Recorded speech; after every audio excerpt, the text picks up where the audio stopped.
Hi, you are listening to the Father Support Network podcast. This podcast is for single fathers and fathers in general. On this podcast, we educate, inform, guide, encourage, and help fathers navigate the complex challenges of maintaining contact and healthy relationships with their children after separation or divorce. Your host is Dr. Michael Uwangba. Michael Uwangba is a father of three who successfully fought for the right of his children to have their father in their lives.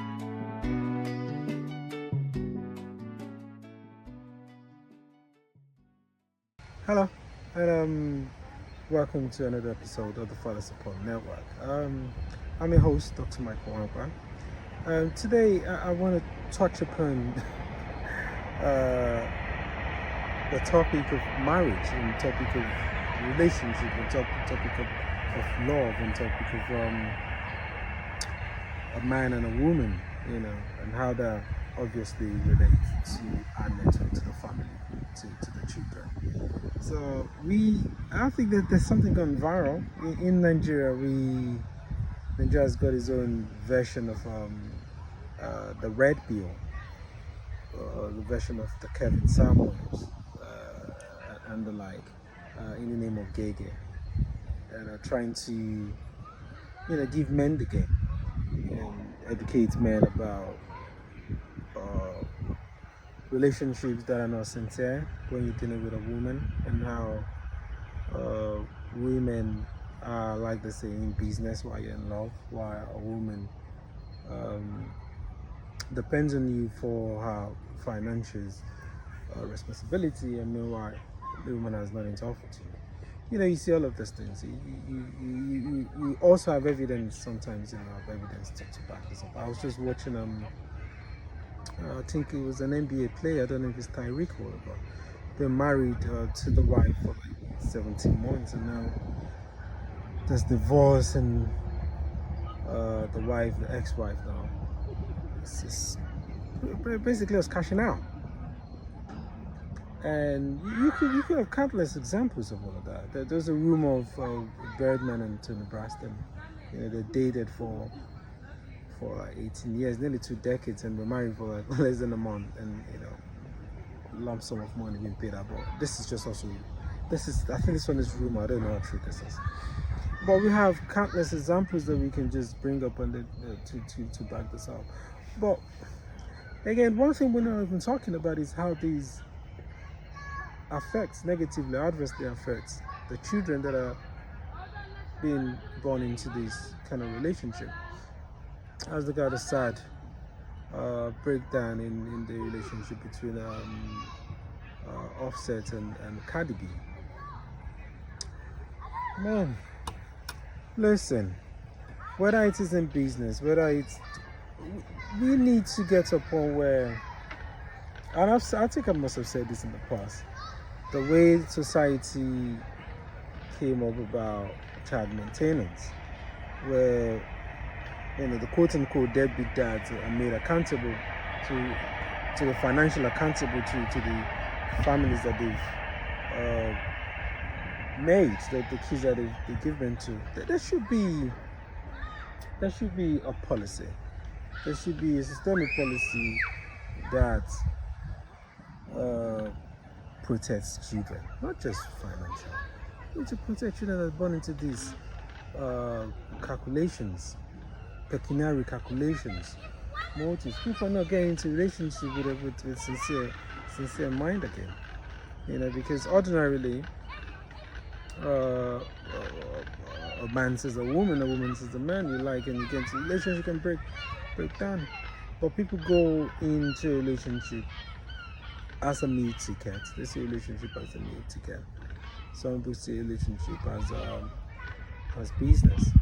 Mind being the wide implications that this has to the family units.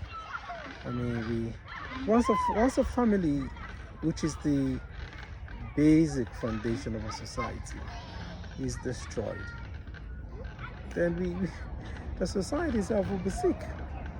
So we don't look at those implications. We are looking at our selfish drive, selfish interests, desires, selfish desires, and I'm wondering, what is the point of having all of this money? What is it? You buy material things, buy cars, buy because designer clothes and all of that, and that gives happiness. I don't know, man. We're not talking about raising generations. We're not talking about raising kids that are gonna take over and be invent things. We're not talking about raising kids, investing in kids, giving them, because I grew up in a traditional home. I grew up in a house where there was a father, there's a mother, and they were married for over 50 years. Well, I could say my situation didn't turn out well, but you could, even during our parents' times, things, you could. Things happen. When things happen. And I've seen, I think it was Pierre, there's another lady, Pierre, that talks about marriage has to be, if you say for better, for worse. Yes, I agree with her to a greater extent. If you're signing an agreement, you're bound by that agreement.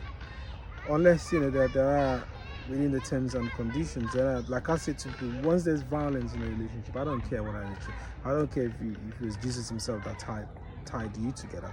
If there's violence, physical violence, then, get out from that relationship. But then again, it's also our poor judgment sometimes. But let's say people change, but people won't radically change. There would have been those elements in a person that we choose to ignore.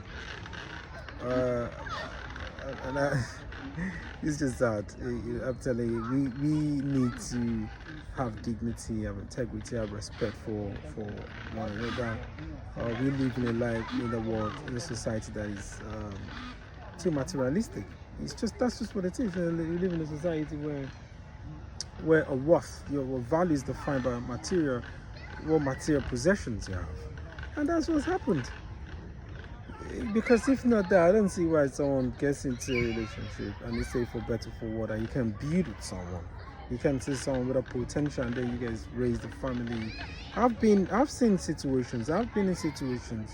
I think over many decades ago, where I used to do private teachings. I could give 2 incidents where the woman had a better job, but the men were working. One was an academic, and the woman was working in the bank, was making far more than them. But you never see disrespect. There was love, there was respect for the man, and you could see there's another one. The woman was working in an oil and gas company. The man was working as a civil servant. You will never know. The bulk of the story was carried by the woman, but the woman was humble. So I don't think I don't see why you become one. You should become one.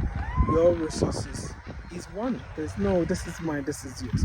So it's that selfish nature that we just live in a society where you get into a relationship. I've been personally, I've seen where someone gets this and saying, "Oh, this is my stepping stone to whatever." So someone sees you as an object to be used to get to where they're going. They see, oh, okay, I'm just gonna be with you whilst I'm aiming for this. I'm gonna use you to get to this, and then leverage and that.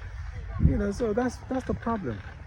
So we need to fathers need to be in the house to raise kids properly with the right orientation, and that it stems from the home. The society itself, like I say, the family is the basics of the society, the base of the society. So when we raise kids well, because still in this society we have people that are doing it right. We have people that are there with them. And I've seen, even in this country, in the UK, I've seen a family where the woman has been enticed with so many of, it's better to be a single woman, you will get this benefit, and then she's remained. Their resources are combined. Even her salary, she doesn't even go to the husband's account, and they have a common stuff, and they go family, they're happy. But once you want to start saying, I do not see, once you have, I'm not married, once you have a woman that wants to have a separate, this is mine, this is in a relationship, that's not a relationship, why do you want to marry? Sometimes I question why people, especially some women, why do you want to marry? If you've got a selfish nature, selfish behavior, you want to have your own house, you want to have your own thing, then why marry? You don't need to marry, just be single. You don't need to raise no kid in that situation, and then the kids are in limbo.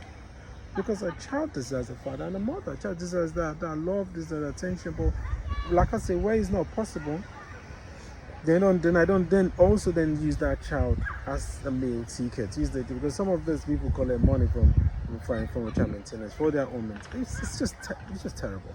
So all I'm saying in essence is, as a society, we can have a policy. I'm not saying that there is that family where you have the distinction between the state and the family, where's the boundary. But again, if the state can have a policy where it interferes in the family affairs by imposing child maintenance, it can have policies as well that can correct this stuff, at least to disincentivize people from pursuing all of these selfish interests that ultimately will impact negatively on the family. So, well, I'll just say to ladies out there, listen, when you get into a relationship with a man, you become one, in a sense. You're in a relationship, and whatever you do for that man, you're doing for yourself. Whatever that man is doing for you, you're doing for yourself. So this issue of like trying to use someone for it's just unfair. So we've just turned relationship into like a business. So we need to just change our mentality. There's nothing wrong with you appreciating each other in a relationship, with it, buying gifts for each other, with you cooking for each other. It doesn't have to be materialistic. With you going miles for each other and doing stuff. That's what the relationship is, really leaning on each other. Because if I go with even the Bible say one shall chase 1,000, two shall chase 10,000. Lean on me, I lean on you. I lean on you when I'm down, you don't want it. That's what relationship is. There's nothing wrong with buying stuff for people, but you need to also reciprocate. And that's where but ultimately, let's think the impact on the children, and let's see how to correct all of this gluttony, this drive, greed that has taken over our society, taken over, corrupted, and eaten deep into the fabric of our society, and destroying that family unit and our value system. Anyways, I'll leave us at that, and I wish you all of the best.